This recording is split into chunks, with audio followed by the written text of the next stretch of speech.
Oke, selamat malam sahabat IPC semuanya. Jumpa lagi dengan saya Yeni Suranti dalam diskusi kita pada malam hari ini. Jadi pada malam hari ini kita akan membahas tentang penulisan metode penelitian dalam artikel ilmiah. Nah, sebelumnya kita sudah pernah membahas tentang bagaimana cara menulis pendahuluan yang baik dan efektif. Sekarang kita akan belajar, akan mendapatkan informasi terkait bagaimana penulisan metode penelitian dalam sebuah karya tulis ilmiah. Jadi kita akan belajar tentang komponen apa saja yang harus ada dalam metode ilmiah, kemudian bagaimana contoh-contohnya. Jadi pada malam hari ini kita sudah bersama narasumber kita, Bapak Dr. Gunawan. Selamat malam, Bapak. Selamat malam, Yen. Terima kasih. Apa kabar, Pak? Alhamdulillah, sehat. Yeni sehat? Sehat, Pak. Ada Nina juga malam hari ini yang bergabung. Halo, Nin. Sehat, Nin? Sehat, Bapak. Alhamdulillah. Sudah ngantuk suaranya itu. Oke. Jadi malam hari ini kita mau bahas tentang komponen-komponen yang harus ada dalam metode ilmiah, Pak. Jadi pasti metode ilmiah itu salah satu komponen penting juga dalam artikel ilmiah, dan itu pun harus ada. Jadi yang menjelaskan tentang bagaimana jenis penelitiannya, teknik analisis data, dan pengumpulan data. Nah, kira-kira seperti apa, Pak, komponen yang harus ada dalam metode ilmiah dan bagaimana cara penulisannya yang baik agar artikel kita nantinya bisa menjadi artikel yang baik tentunya. Oke, terima kasih. Ya, saya share screen dulu, Pak, ya. Minta tolong Yeni yang share screen. Oke.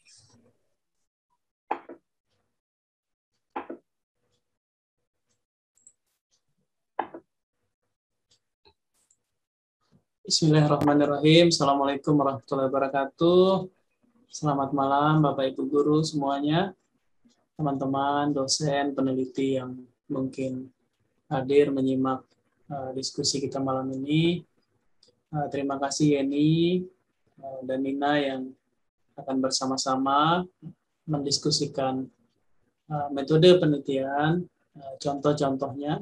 Kita ambil contoh itu dari beberapa penelitian yang sudah dipublikasikan dan sudah terbit. Kami menyebut referensinya, penulisnya siapa, judul naskahnya, kemudian ditulis di jurnal mana, sehingga nanti Bapak Ibu guru, Bapak Ibu dosen maupun peneliti lain yang mungkin tertarik dengan metode yang sama nanti bisa mencari referensi itu di Scholar sehingga bisa diteruskan, mungkin diambil sebagai contoh, bisa dibaca versi lengkap ya dari judul sampai ke referensinya. Mohon bantuan Yeni share screen.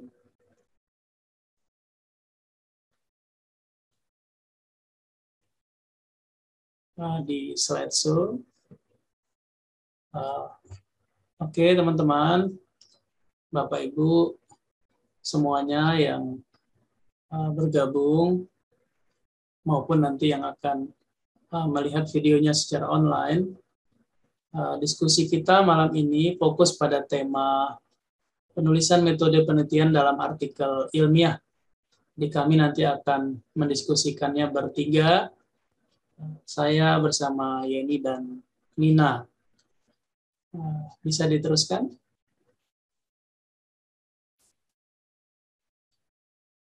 Ada beberapa komponen yang perlu ada pada bagian metode.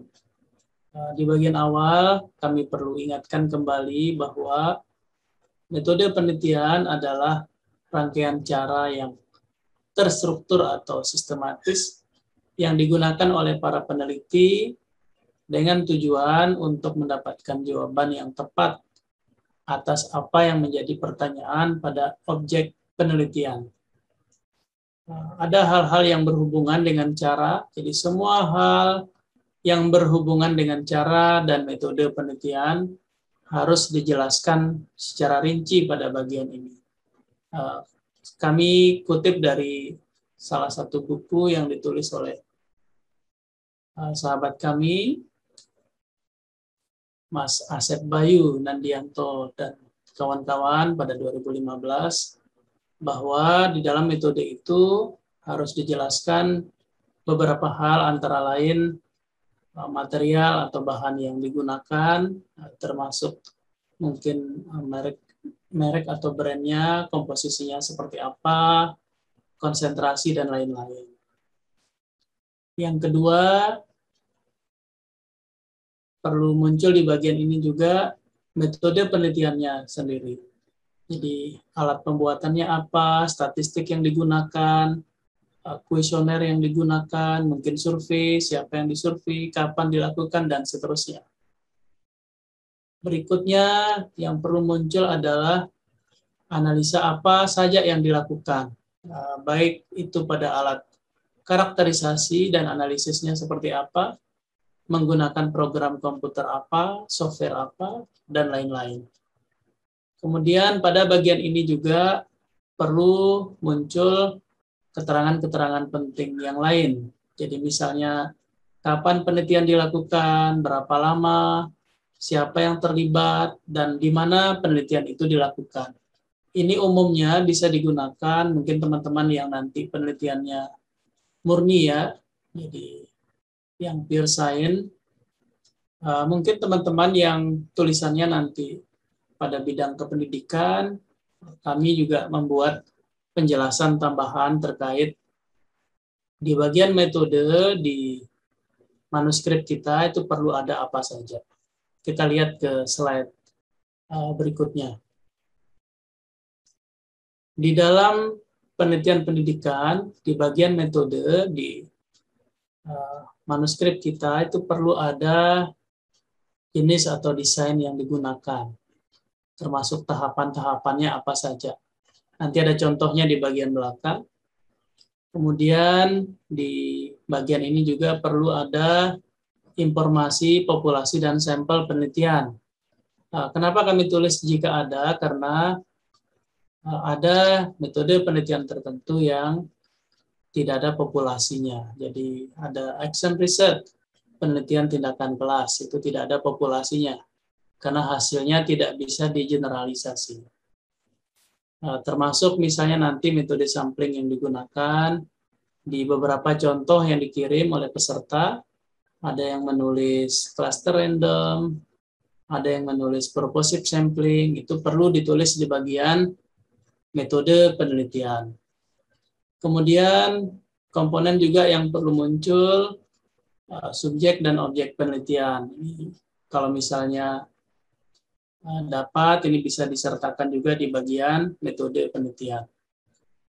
Berikutnya, yang perlu muncul juga itu terkait instrumen penelitian apa saja yang digunakan. Jadi, instrumen A digunakan untuk apa, dapat data apa, dan diolahnya seperti apa. Itu perlu dimunculkan di metode penelitian. Kemudian, di bagian akhir, kami ingatkan sama seperti tadi, perlu juga informasi penelitiannya dilakukan kapan, tahun ajaran kapan, pada semester berapa, di kelas mana, kemudian kalau ada sekian pertemuan, setiap pertemuannya berapa lama, durasi waktunya, kemudian penelitiannya di sekolah mana, apa di kampus mana, itu perlu disertakan, kalaupun tidak harus secara jelas ditulis. Jadi kita boleh menulis di SMA Negeri X Mataram misalnya, atau di SD Negeri X Sumbawa, dan seterusnya. Untuk teman-teman guru yang mungkin di naskahnya itu penelitian tindakan kelas, tidak apa-apa ditulis sekolah mana langsung ya. di kelas mana, SD berapa, SMP atau SMA berapa, itu boleh ditulis. Kenapa ada opsi tempatnya itu kita samarkan? Kekhawatirannya nanti mungkin ada beberapa data yang sifatnya sensitif, sehingga akan lebih pas kalau kita tidak memunculkan namanya secara jelas. Kemudian di bagian ini nanti juga beberapa hal perlu kami ingatkan, bahwa metode itu sebaiknya tidak dalam poin-poin, tapi diatur sedemikian rupa dalam bentuk deskripsi paragraf, sehingga nanti seperti sebuah cerita dia.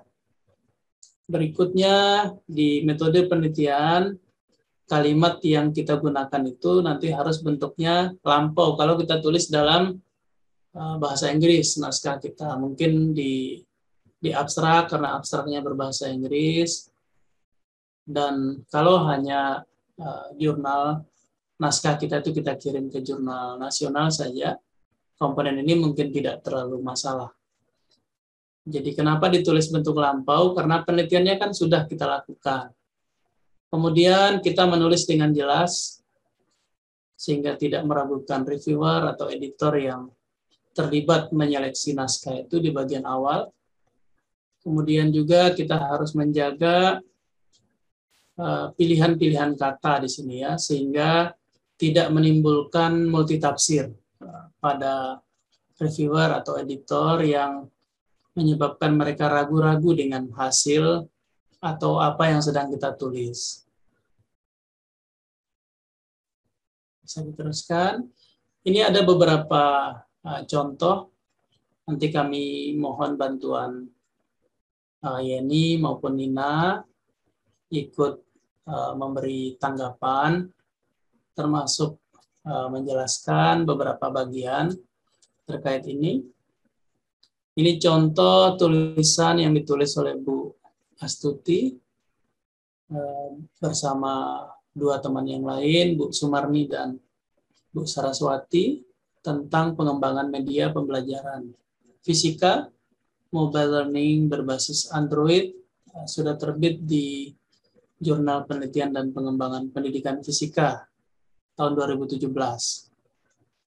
Beliau menyertakan jenis penelitiannya apa, jenis penelitian pengembangan, research and development. Boleh ada definisinya singkat seperti ini. Kemudian ada tahapan-tahapan. Mereka, tim Bu Astuti, memilih model EDI. EDI itu singkatan dari Analysis, Design, Develop, Implementation, and Evaluating. Analisis, desain, pengembangan, implementasi, dan evaluasi. Karena ini penelitian pengembangan, maka ada uji validasinya oleh validator yang terlibat, baik pada aspek media maupun materi. Boleh disebut sekian orang. Jadi kalau misalnya nanti Bapak Ibu baru mulai menulis, ada sekian validator yang terlibat. Kemudian ada informasi apa pekerjaannya, sehingga dapat keterangan dia valid atau tidak valid. Kemudian ada mungkin persamaan-persamaan yang digunakan, tapi saran saya jangan terlalu banyak rumus di sini ya. Jadi boleh mungkin muncul satu atau dua persamaan yang digunakan menghitung hipotesis atau persamaan yang digunakan untuk menghitung data tertentu. Tapi terlalu banyak rumus tidak disarankan. Bisa diteruskan. Ini adalah diagram kerja. Di bagian metode itu boleh ada gambar seperti ini untuk menunjukkan tahapan-tahapan. Itu adalah tahapan pengembangan media menurut peneliti Bu Astuti tadi dan teman-temannya. Kemudian kita lihat contoh berikutnya. Ini masih dari penelitian yang sama yang tadi. Jadi kalau misalnya ada kriteria-kriteria itu boleh disertakan supaya nanti pembaca berikutnya tahu bahwa kriteria yang digunakan itu sumbernya ada. Kemudian kalau nanti menyimpulkan itu persentase-persentase ini konversi keterangannya itu juga jelas. Ini boleh ditulis seperti ini. Mungkin kalau dihitung dalam satu halaman itu tidak sampai satu halaman dia. Sekitar setengah lewat ya. Dia jadi satu halaman karena ada gambar tadi, ada gambar yang cukup panjang. Bisa diteruskan. Ini ada salah satu peneliti lain dari kolega kami, Pak Agus Ramdhani, dan teman-teman. Beliau juga penelitiannya pengembangan, tapi tahapan yang dipilih, model yang dipilih itu yang design, develop, and evaluate. Ada gambar tahapannya, kemudian subjeknya siapa, disebutkan, kemudian variabel penelitiannya apa saja, instrumen yang digunakan apa, ada informasi instrumen-instrumen yang digunakan, ada lembar validasi karena divalidasi oleh validator, ada tes keterampilan abad 21, ada lembar observasi kegiatan selama proses pengembangan, ada lembar observasi proses pendampingan, dan ada proses observasi hingga pengujian kegiatan itu. Ada juga angket skala Likert yang digunakan, untuk apa juga disebutkan, karena datanya ada. Lalu salah satu peserta menyampaikan ada penelitiannya kualitatif, kuantitatif, itu perlu di sini juga dijelaskan data yang diperoleh diapain, diolahnya seperti apa. Kalaupun bentuknya umum penjelasannya. Oke, kita lihat contoh berikutnya. Ini juga masih penelitian pengembangan dari Bu Herunisa Sahidu dan kawan-kawan. Ini juga sama, terbit 2017. Penelitiannya penelitian pengembangan, mirip-mirip seperti tadi. Dikasih penjelasan di tahap desain itu apa yang dikerjakan, di tahap desain apa yang dikerjakan, di develop apa yang dikerjakan, di evaluation juga apa yang dikerjakan. Tidak perlu panjang-panjang ya, minimal seperti itu ada. Bagi yang ingin polanya mengambil contoh seperti ini. Bisa diteruskan. Kemudian ini ada penelitian lain yang tadi sebelumnya karena penelitian pengembangan kita lewati. Ini ada penelitian kuasi eksperimen oleh Yustikfar dan teman-teman, diinformasikan metodenya apa, rancangan yang digunakan, ada post-test only control group design. Nomor 16 itu referensi ya. Mungkin ini jurnal yang menggunakan penomoran-penomoran. Kemudian ada informasi berapa pertemuan, setiap sesi berapa menit, kemudian ada rumus endgame, ada informasi C1, apa saja, dan seterusnya. Ini informasi saja bahwa karena yang diukur itu penguasaan konsep, diinformasikan yang diukur itu sampai C6. Boleh ditulis begini, boleh juga tidak. Ini mungkin Yustikfar sedang berusaha memberikan informasi tambahan terkait tesnya. Mungkin nanti Bapak Ibu kalau baca lengkap, di dalamnya itu ternyata hasil tesnya C yang ini meningkat lebih tinggi, C yang ini lebih rendah. Karena keperluannya itu peneliti, Yustikfar dan teman-teman merasa penting menulis C ini di dalam informasi metodenya. Saya diteruskan ke ini ada salah satu tulisan kami di JPP ya di Malang di tahun 2014 bersama Pak Agus Setiawan dan Pak Dwi Hendratma Widiantoro ITB. Agus Setiawan ini dosen saya dulu di UPI. Penelitian kami juga penelitian pengembangan, ada informasi. Karena penelitian pengembangan tentu kita harus sebut apa yang dikembangkan. Kemudian dimulai dari apa dan seterusnya, informasi apa saja yang kita tampilkan ada berapa orang yang terlibat, desain pretest post-test control group untuk keperluan pengujian efektivitas, karena ada pengujian di bagian akhir, itu saya informasikan di sini. Nah, boleh nanti ada yang menggunakan pola ini, boleh juga mengambil contoh-contoh penelitian pengembangan yang tadi. Bagi teman-teman, Bapak Ibu yang sedang penelitian pengembangan. Kalau yang lain juga tidak apa-apa, silakan disesuaikan kebutuhan masing-masing. Silakan diteruskan. Nah, ini informasi saja, keterangan yang tadi, ada endgain, keterangan endgain-nya apa, nah, itu hanya untuk memberi penjelasan saja. Nah, ini nanti bisa Bapak Ibu baca di naskah lengkapnya ya. Nah, untuk WOT dan teman-teman nanti mungkin mohon bantuan Yeni yang meneruskan. Nah, Yeni silakan Bapak ikut menyimak. Oke, baik Pak, terima kasih. Jadi untuk yang Bapak Wote dan kawan-kawan, ini judulnya tentang efektivitas penggunaan model, dan sudah dijelaskan di sini seperti yang tadi disampaikan Pak Gunawan di awal, harus ada jenis penelitiannya. Nah, di sini sudah tertera jenis penelitian yang digunakan, kemudian rancangan desain penelitian sudah tertera. Kemudian sudah dijelaskan juga subjeknya, jumlah sampelnya berapa, kemudian kelas eksperimennya berapa, kelas kontrolnya berapa, kemudian tahapan pelaksanaan penelitiannya juga sudah dijelaskan. Jadi tahapan pelaksanaannya dilakukan dengan 3 prosedur. Yang pertama proses perencanaan, yang kedua tahap pelaksanaan, kemudian yang ketiga, tahap menganalisis data hasil belajar IPA. Kemudian dijelaskan juga tentang teknik pengumpulan data yang dilakukan.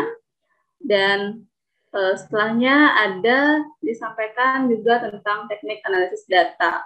Nah, jadi contoh ini saya rasa sudah lengkap. Jadi sudah menunjukkan syarat penulisan metode yang baik. Karena sudah jelas tertulis mulai dari jenis penelitian hingga teknik analisis datanya. Nah, kemudian ini ada penelitian dari Nisrina dan kawan-kawan tentang pembelajaran kooperatif dengan media virtual untuk peningkatan penguasaan konsep fluida statis siswa. Nah, jadi sama seperti sebelumnya, ini juga penelitian kuasi eksperimen. Jadi sudah dijelaskan jenis penelitiannya apa, kemudian ini juga sudah tertera desain penelitiannya, yaitu menggunakan pretest post-test control group. Populasinya sudah jelas di sini, sampelnya juga sudah tertera, dan dilengkapi juga dengan teknik pemilihan sampel, yaitu cluster random sampling. Kemudian dijelaskan pula treatment atau perlakuan seperti apa yang diberikan kepada kelas eksperimen, kemudian ada kelas kontrol, itu diberi perlakuan seperti apa, sudah dijelaskan di sini. Kemudian ada tambahan informasi juga terkait subbab fluida statis yang dipelajari. Jadi mungkin penelitian ini menganalisis penguasaan konsep pada masing-masing subbab, kemudian di analisis peningkatan pada masing-masing subbab. Jadi untuk lebih lanjut nanti bisa dibaca pada full paper-nya. Dan ada persamaan juga di sini, persamaan yang memang digunakan untuk analisis datanya, yaitu untuk mengetahui seberapa peningkatan dari penguasaan konsep fluida. Nah, kemudian ini ada penulisan metode penelitian dari artikel Budi Aryawan tentang hubungan motivasi belajar dengan hasil belajar. Nah, sama seperti sebelumnya, ini termasuk penelitian kuantitatif, jadi yang meneliti tentang hubungan antara motivasi belajar dengan hasil belajar. Dan di sini sudah jelas disebutkan penelitian ini diklasifikasikan sebagai penelitian apa, kemudian sudah dijelaskan juga apa yang diukur, yaitu mengukur derajat keterhubungan antara variabel motivasi belajar dan hasil belajar. Dan dilengkapi juga dengan gambar di sini, desain penelitian yang memang mungkin penulisnya mengadaptasi dari buku metodologi, buku Sugiono 2014. Jadi bisa ditampilkan juga di sini gambar atau desain penelitian yang digunakan. Dan masih sama dengan judul yang tadi. Jadi dijelaskan juga populasinya, kemudian sampel yang digunakan, teknik pemilihan sampelnya, kemudian ada teknik analisis data yang digunakan, teknik pengumpulan data, dan saya rasa ini juga sudah cukup lengkap dan penulisan metode ilmiah, metode penelitiannya itu sudah jelas.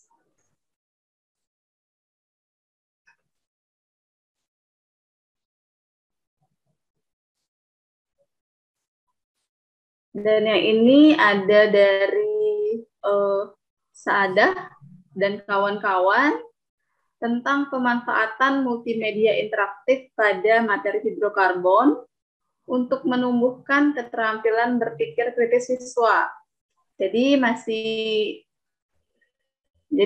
sama tentang penelitian kuasi eksperimen, ya. Nah, di sini juga sudah sangat jelas sekali, sudah di awal paragraf sudah dicantumkan bahwa penelitian ini adalah kuasi eksperimen dengan randomized control group pretest post-test design.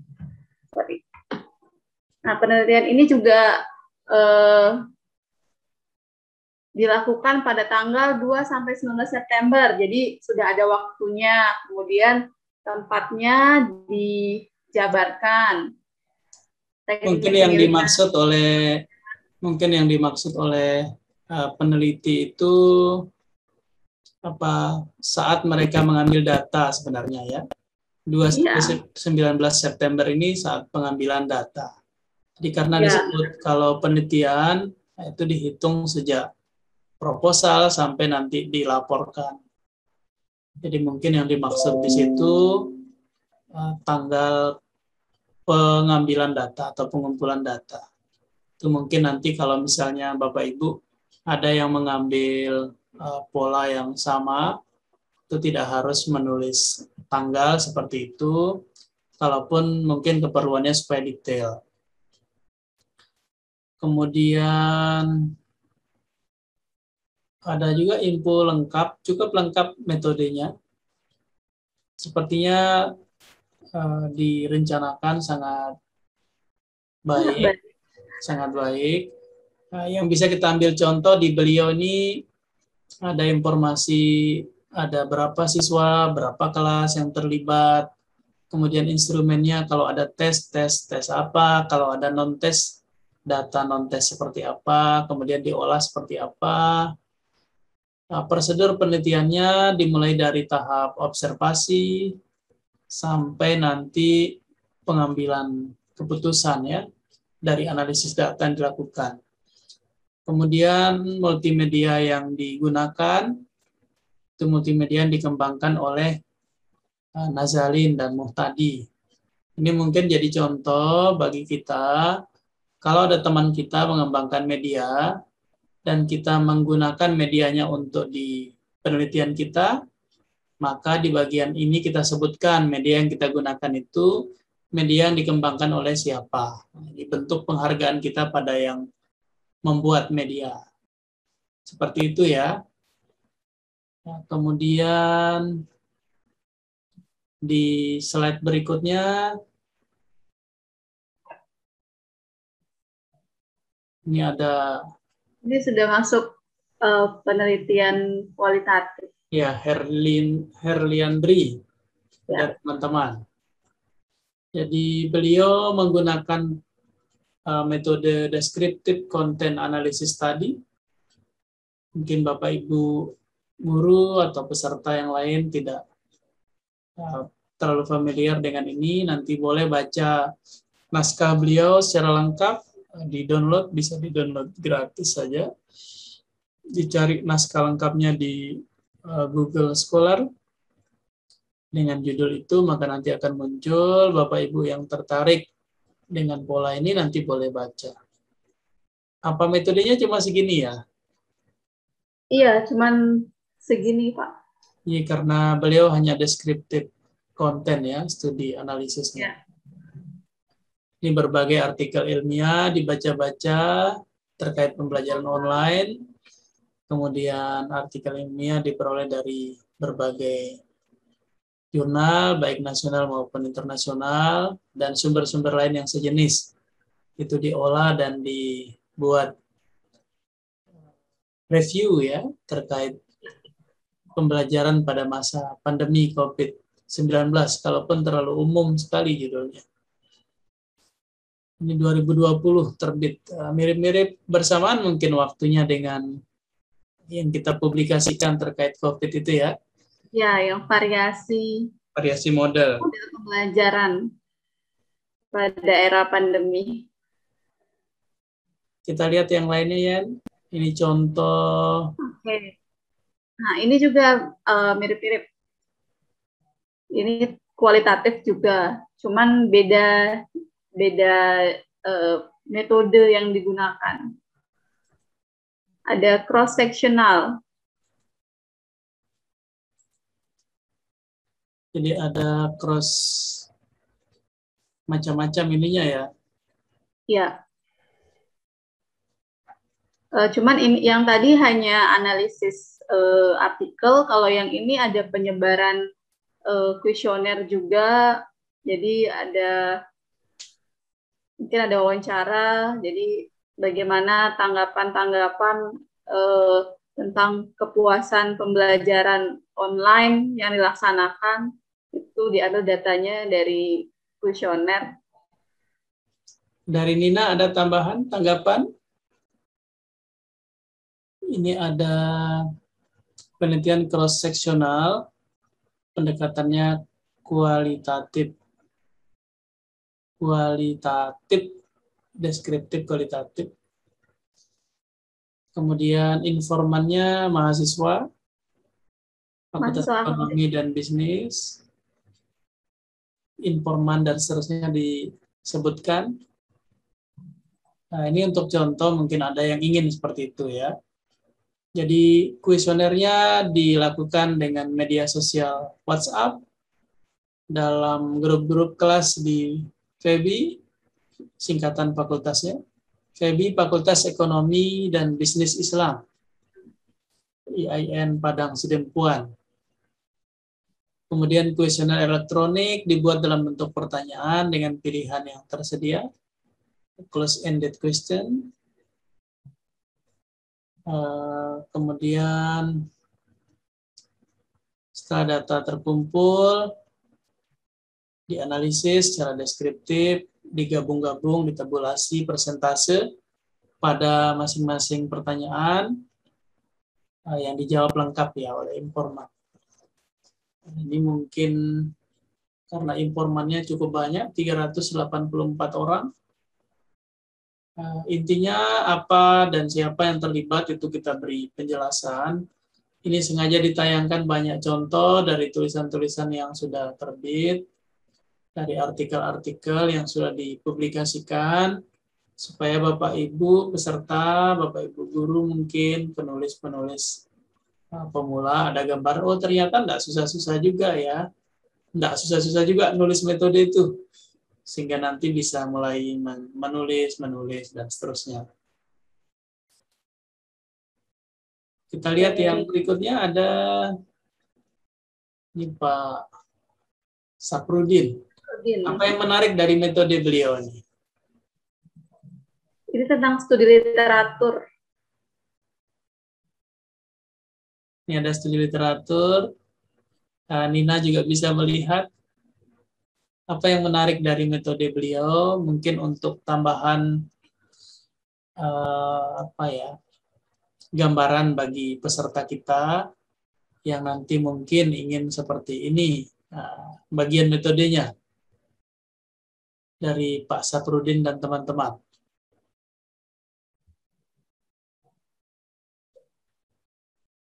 Ini ada studi literatur, masih kembali ke yang tadi.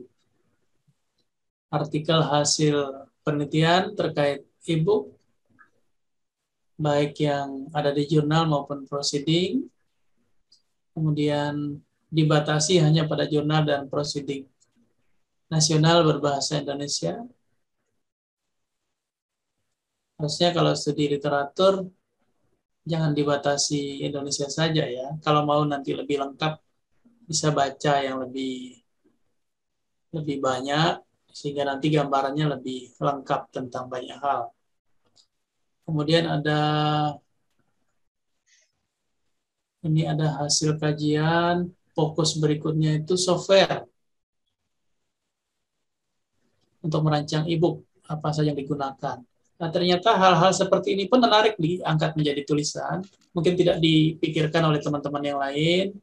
Ini beliau kasih kita contoh. Jadi ada penelusuran artikel melalui halaman scholargoogle.com dengan kata kunci e-book atau buku elektronik, pembelajaran fisika, tahunnya dibatasi 17 sampai 2021, sehingga nanti muncul mungkin sekian judul, itu yang di-download, dibaca satu-satu, dan disimpulkan. Ini menarik juga ini, tahapan ini. Jadi kata-kata kunci yang digunakan dalam pencarian juga disertakan untuk menunjukkan detailnya program beliau itu. Terus Yen, ini nyambung yang tadi apa beda? Sepertinya satu, sambungannya ya. Sambungannya, Pak.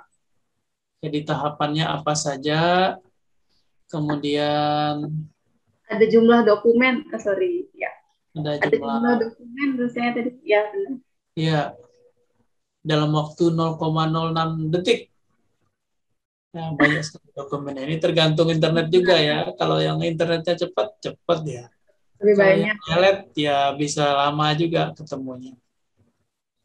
Kemudian hasil penelitiannya, nanti kita tidak harus menulis dalam 2, 3, 4 gitu.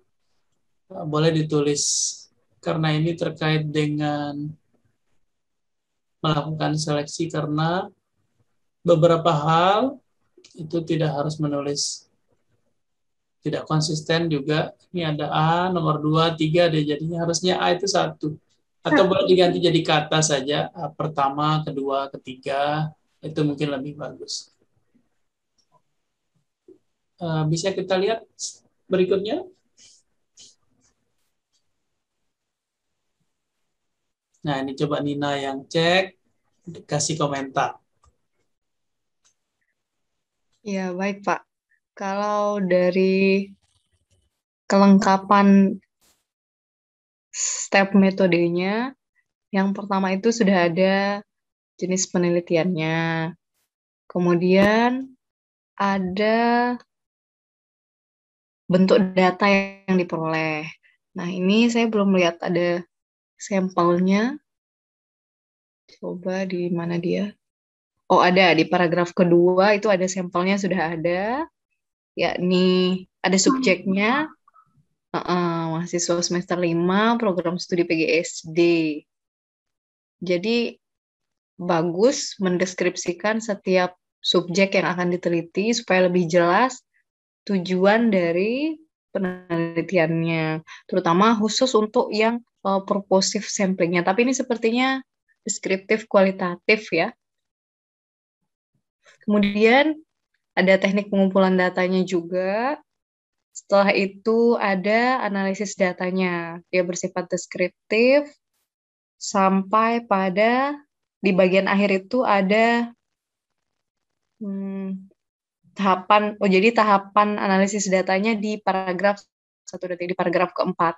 Jadi ini sudah cukup lengkap menurut saya, khusus untuk penelitian deskriptif. Jadi di awalnya ada jenisnya, kemudian ada subjeknya, setelah itu bagaimana mengumpulkan data, dan terakhir bagaimana menganalisis data. Kemudian dilengkapi juga referensi yang digunakan untuk memperkuat bentuk penelitiannya, jenis penelitiannya, dan analisis datanya. Begitu, Bapak. Mungkin Mbak Yeni ada yang ditambahkan? Ya, jadi memang ini sudah cukup lengkap sih. Jadi sudah disebutkan dari jenis penelitiannya, kemudian sampai pada teknik analisis data. Teknik pengumpulan data juga sudah dijelaskan. Jadi metode pengumpulan datanya dijelaskan karena ini deskriptif kualitatif, jadi dijelaskan pengumpulan datanya itu berupa observasi atau pengamatan, wawancara. Jadi saya rasa sudah cukup jelas. Oh, ya. Ada lagi satu ini Pak, yang saya perlu tekankan bahwa variabel yang kita teliti itu harus disebutkan, seperti di paragraf pertama, di kalimat terakhir paragraf pertama, peneliti sudah menyebutkan bahwa yang akan diamati adalah kemampuan berpikir kritis. Nah, variabel seperti ini yang harus ada dalam metode. Karena ini deskriptif kualitatif, maka dia mengobservasi kemampuan berpikir kritis. Akan lebih baik lagi jika ada indikator apa saja yang diobservasi di kemampuan berpikir kritis tersebut. Sama seperti metode yang dituliskan sebelumnya. Ya, terima kasih Yeni Nina. Di situ juga di pengumpulan datanya juga lumayan bagus dibahas. Ada observasi, pengamatan, mungkin supaya seimbang dikasih penjelasan sebenarnya. Yang diobservasi dan diamati itu apa? Karena yang diwawancara kan ada informasi. Yang diwawancara itu untuk apa wawancaranya? Dokumentasinya juga lengkap sekali beliau sampaikan, sampai bukti berupa foto-foto. Tadi yang pas observasi dan pengamatannya tidak ada penjelasan. Nah, nanti mungkin kita kalau misalnya melakukan pola yang sama, bisa mencontoh apa yang sudah beliau lakukan dengan menyebut lebih detail setiap metode yang digunakan.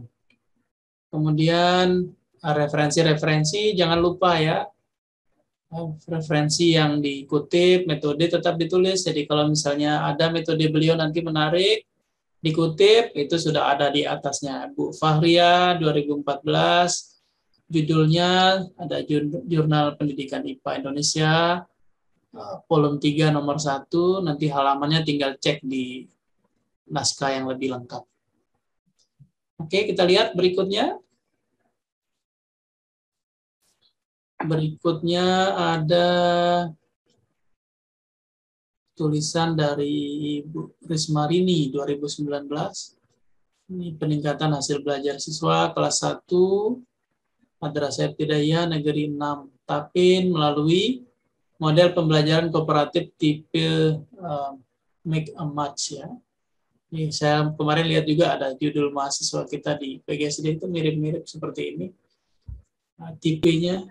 Ini kalau kita lihat di teman-teman penelitian yang pendidikan IPA, Fisika, Kimia, Bio kan jarang kita temukan tipe ini. Ini di jurnal PTK dan Pendidikan, volume 5 nomor 1.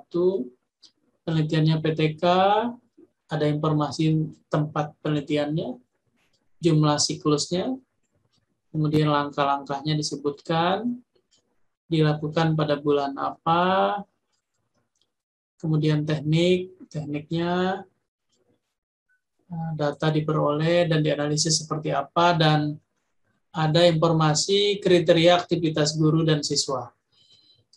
Yang perlu mungkin nanti teman-teman, kalau di dalam penulisan, ini ada tabel berikut ya, seperti ini. Nanti tabelnya itu kita tulis pada tabel 1. Kemudian tabel ini sumbernya dari mana, itu juga sebaiknya disertakan, supaya nanti terbiasa kita menulis sesuatu dengan sumber. Kecuali memang ini bagian dari kreasi penulis ya, tidak apa-apa, tidak disebut. Dimodifikasi dari mana gitu biasanya. Biasanya gitu kan ditulis ya, kalau ada yang diubah sedikit-sedikit. Apa yang perlu muncul lagi Ya di Pak, Pak mungkin ada komentar Pak. Silakan Nina. Biasanya kan kalau ada tabel itu sebelumnya diawali dengan ada persamaan yang merujuk pada angka-angka ini ya Pak ya. Apakah memang tidak apa-apa tidak meletakkan persamaan terkait ini atau bagaimana Pak? Apakah harus? Jadi kan tabel kriteria skor saja ini. Jadi tidak diambil dari persamaan tertentu, sehingga persamaannya tidak harus ditulis. Ini karena ada kriteria, kalau skornya sekian sangat kurang. Mungkin maksud Nina kriterianya dihitung seperti apa ya? Iya. Dikelompok-kelompokkan. Jadi ini sepertinya rata-rata dari data yang beliau dapatkan. Hanya yang perlu kita cek di sini kan beliau mengukur peningkatan hasil belajar. Kemudian kriterianya di aktivitas. Ini bagian juga yang perlu kita koreksi mungkin ya, karena antara kriteria ini mungkin kalaupun saling menguatkan, kita tetap diminta fokus dan konsisten dengan apa yang kita tulis di judul. Iya. Oke, kita lihat contoh berikutnya.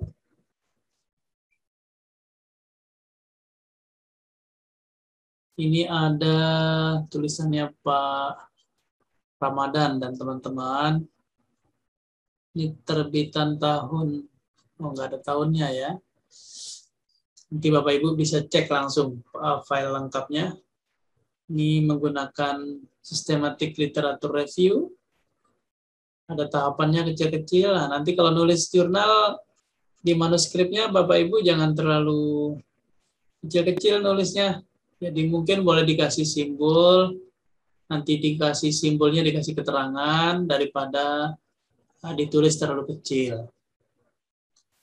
Kemudian ada penjelasan-penjelasan, pertanyaan penelitian. RQ1 itu Research Question 1. Research Question 2. Kasih kode RQ.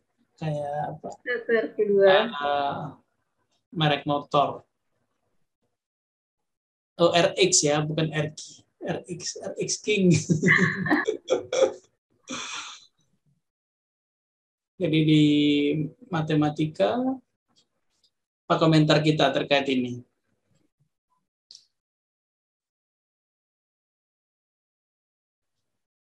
Saya coba next Pak ya, karena masih ada sambungannya. Nah, jadi ini ada kriteria seleksi.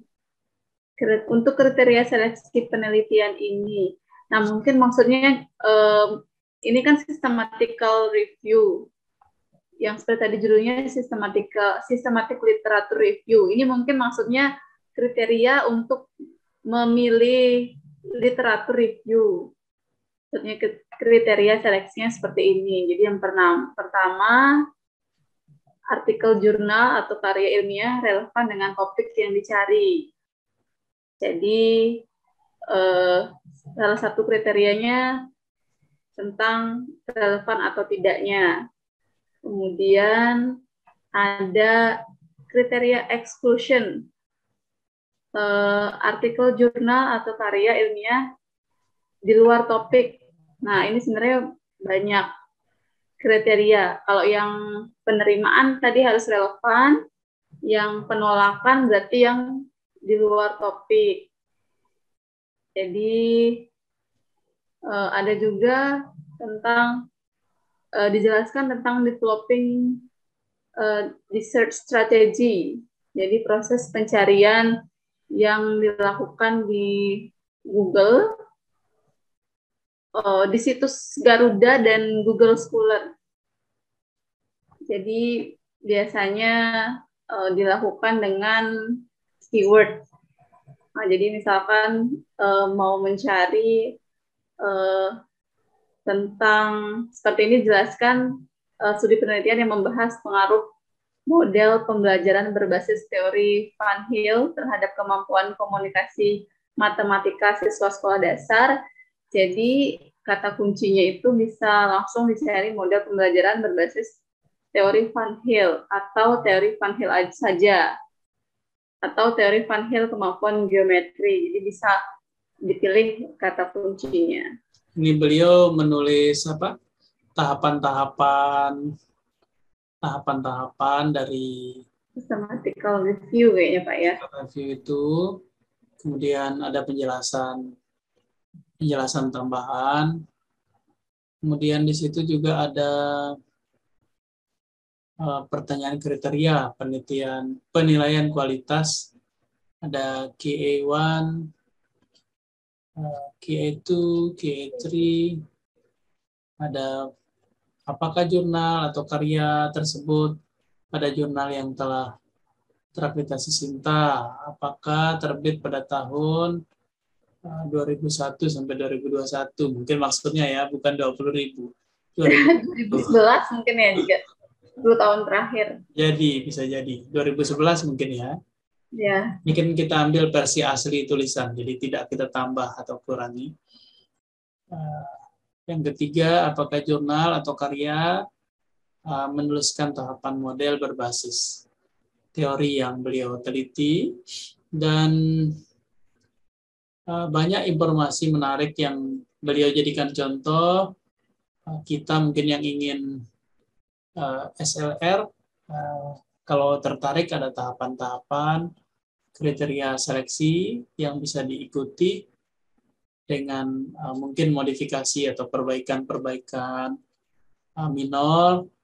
Karena ini ada contoh yang kita ambil dari beliau, kalau kita ingin melakukan pola yang sama, boleh kita kutip metodenya, kita dapat dari jurnal ini, gitu. Supaya nanti tidak teridentifikasi sebagai plagiat.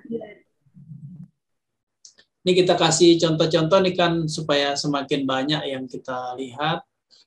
Jadi kalau misalnya kita bingung, ada yang kita jadikan contoh, dan contoh itu bisa kita ambil di dalam naskah kita dengan tetap mengutip sumber utama yang punya metode atau yang punya teori sebelumnya. Kita lihat yang berikutnya, masih banyak. Sedikit lagi. Oh, ini masih nyambung yang tadi. Ya, next, ini metode seleksi saja. Ya. Jawaban ya tidak saja ya. Ya. Ini penjelasan ini untuk memperjelas metode sebenarnya. Kemudian ini ada tulisan yang terbit tahun 2020 tentang implementasi pembelajaran massa lockdown bagi lembaga PAUD di Lombok Timur, Jurnal Obsesi. Jadi ini terbit di Volume 5 nomor 1. Ada ditinjau dari jenisnya. Bukan metodologi sebenarnya, metode penelitian. Ini kita koreksi nanti biar Bapak Ibu yang menulis tidak mengikuti contoh yang mungkin ada baiknya kita ambil, nanti yang kurang pasnya kita koreksi. Jadi supaya begitulah harusnya penulis itu. Kita mengambil contoh dari yang sudah ada, kita tulis referensinya. Kalau ada koreksi-koreksi, mungkin ada tipu atau keliru saat dimasukkan, dan tidak masalah, sehingga nanti tidak jadi pertanyaan, Pak, itu kok terbit juga. Nah, ini kan kita juga redaksi jurnal itu ada keterbatasan juga. Kadang kita sudah percaya semua penulis mengikuti template yang kita berikan, tapi selalu saja ada lewat-lewat dan biasa saja hal seperti itu. Ini ada informasi terkait subjeknya, lembaga PAUD di bawah naungan Kementerian Agama. Kemudian data dikumpulkan dengan observasi, dan seterusnya. Sampai di bagian akhir itu ada informasi instrumen pengumpulan data. Di sini ada peneliti sendiri ternyata. Jadi peneliti sendiri itu menjadi sumber data. Kemudian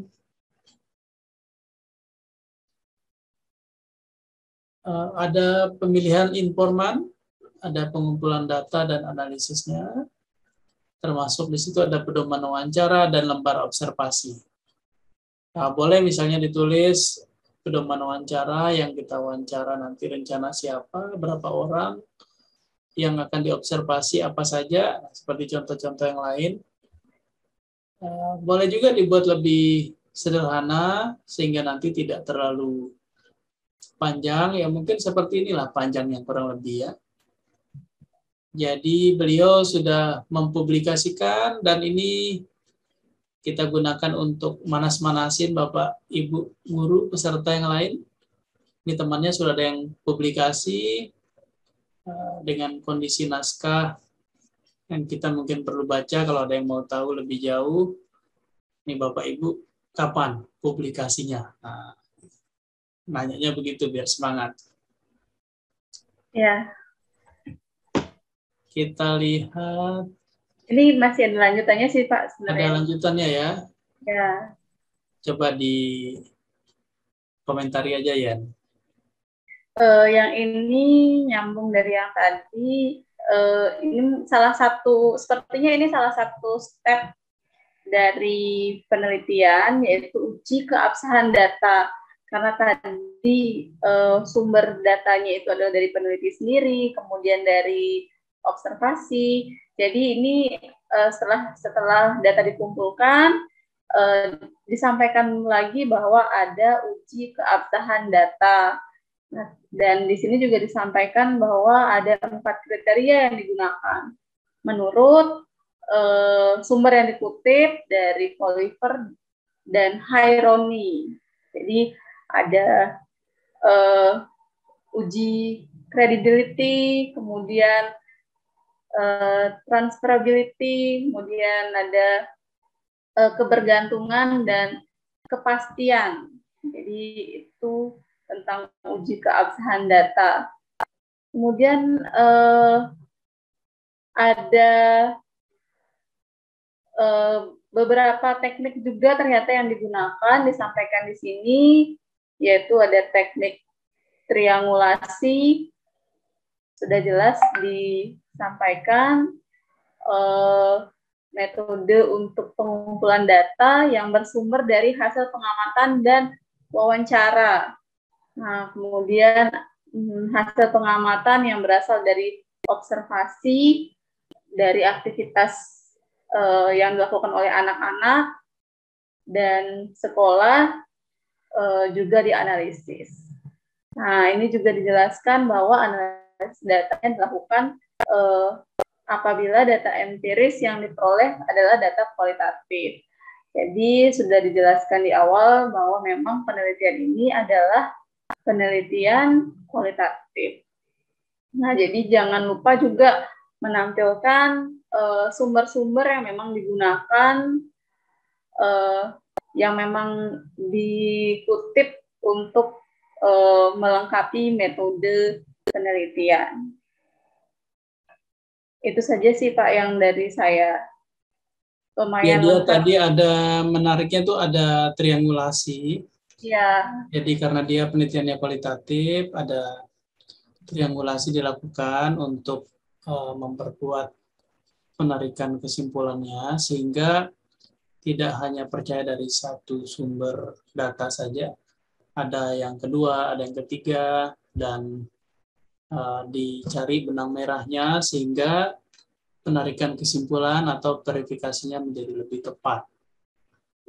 Jadi menarik ini jadi contoh, dan beliau juga berusaha menayangkan seluruh sumber yang mungkin dikutip, baik untuk teorinya, untuk metodenya, maupun untuk hal-hal lain ya. Mungkin penelitian yang mendukung, nanti kita baca lebih detail tulisan beliau. Kalau misalnya bagus jadi contoh, yang metodenya mirip, bisa nanti dimodifikasi dari tahapan-tahapan yang beliau lakukan. Kita lihat yang berikutnya, ini tahapan-tahapan desainnya ya. Ya. Jadi dari masalah, ada studi literatur, fokusnya ditentukan, mulai pengumpulan data, baik wawancara, observasi, maupun dokumentasi, termasuk angket mungkin yang diberikan. Kemudian data diolah, ini karena datanya pasti banyak, ada reduksi data, kemudian sebagian direduksi, kalau sudah oke disajikan, baru di hasil pembahasannya ada verifikasi dan digunakan untuk menarik kesimpulan. Ini bagus juga, alur-alurnya itu jelas. Ya. Oke. Nah, ini tentang studi kasus. Penelitian studi kasus pendekatan saintifik dalam pembelajaran IPA pada kurikulum 2013.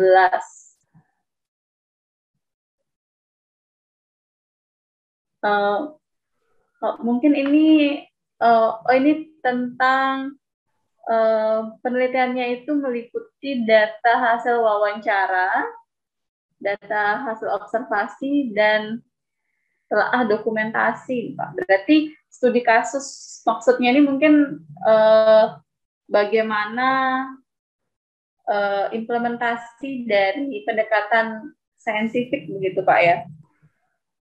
Ini kan ada jurnal inovatif Science Education, sudah direncanakan jurnalnya berbahasa Inggris namanya, kalaupun naskahnya masih menerima yang berbahasa Indonesia.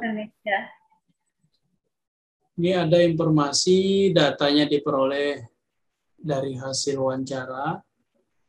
Baiknya itu urutannya diatur dengan baik. Nanti Bapak Ibu kalau mulai menulis, ada informasi, tadi banyak contoh-contoh di depan.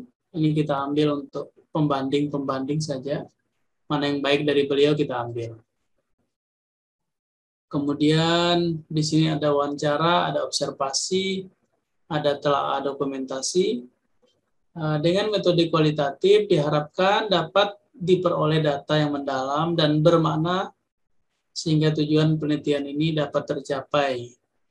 Penelitian dilaksanakan dari tanggal tertentu 11 April 2016 sampai 31 Mei 2016. Kemudian dari pralapangan sampai akhir penelitian. Kalau dari April sudah akhirnya 31 Mei, cepat sekali selesainya ya. Datanya sepertinya sudah cukup lengkap. Mungkin ini nanti untuk kita semua, tahap kita mengambil data di sekolah, tidak bisa hanya tanggal itu saja yang kita gunakan sebagai kegiatan penelitian. Jadi sehingga beliau di sini menulis pelaksanaan penelitian. Ini mungkin mengambil data di sekolah. Kemudian ada informasi, ada diurus surat izin dan lain-lain. Kemudian diwawancara, ada teknik wawancara, teknik semi terstruktur mendalam. Kemudian instrumen penelitian yang digunakan adalah pedoman wawancara. Wawancaranya dengan guru bidang studi. Mungkin ada informasi di belakangnya, ada berapa guru yang diwawancara? Ada sepertinya, Pak. Jadi kalau ada wawancara dengan guru, itu ini boleh ditulis. Mungkin tidak muncul angkanya saja ya. Teknik dokumentasi si subjek siswa yang mempelajari IPA, jumlah kelasnya disebutkan. Kalaupun jumlah orangnya tidak ada, tidak apa-apa juga. Boleh juga seperti ini. Dan kalau misalnya tulisan bapak-bapak yang kita jadiin contoh ini terbit, atas inisiatif, inovasi, dan keberanian beliau sudah merevisi mungkin dari redaksi beberapa kali, alhamdulillah sudah terbit, dan ini kita jadikan contoh bagi Bapak Ibu peserta, Bapak Ibu guru yang terlibat dalam kegiatan ini. Mudah-mudahan tulisan-tulisan yang kita jadiin contoh ini bisa memberi inspirasi ya, pilihan-pilihan, dan yang punya tulisan juga dapat pahalanya karena diambil mungkin ilmunya oleh peserta atau Bapak Ibu guru yang lain. Setelah ini ada abstrak siapa? Apa sudah selesai? Ini masih lanjutan yang tadi. Sudah selesai, Pak. Oke, alhamdulillah.